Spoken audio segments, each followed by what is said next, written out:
49 అంటే సంతానం, 49 అంటే సంతోషం. మీ జీవితంలో ఇప్పటి వరకు మీరు ప్రయత్నించని లేదా వినని విచిత్రమైన వంటకం ఏదైనా ఉందా?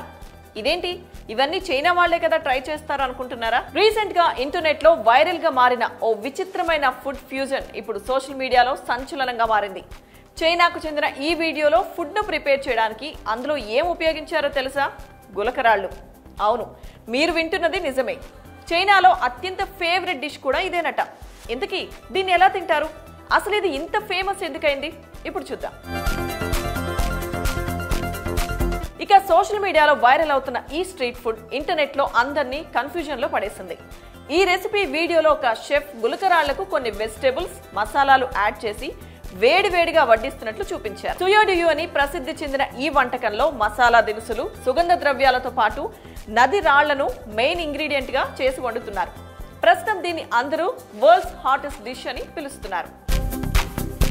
ఈ వీడియో సోషల్ మీడియాలో వస్తున్న దగ్గర నుంచి అసలు మార్కెట్లో ఇన్ని కూరగాయలు, ఆహార పదార్థాలు ఉన్నా రాళ్లను తినాలని ఎందుకు అనిపించింది అనే సందేహాలు ఎంతో మందిలో రేకెత్తుతున్నాయి.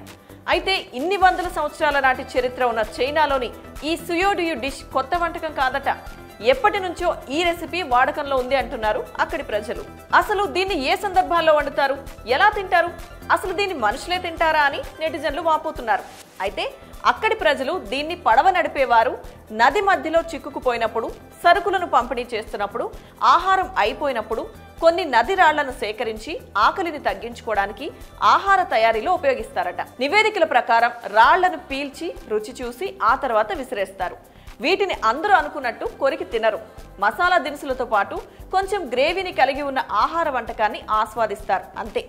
ఏదేమైనా కానీ చిత్ర విచిత్ర వంటకాలకు పెట్టింది పేరు చైనా అని మరోసారి ప్రూవ్ చేశారు. మరి ఇప్పటి వరకు మీరు ట్రై చేసిన డిఫరెంట్ డిష్ ఏది? ఎక్కడ తిన్నారు? కామెంట్ చేసి మాకు చెప్పండి.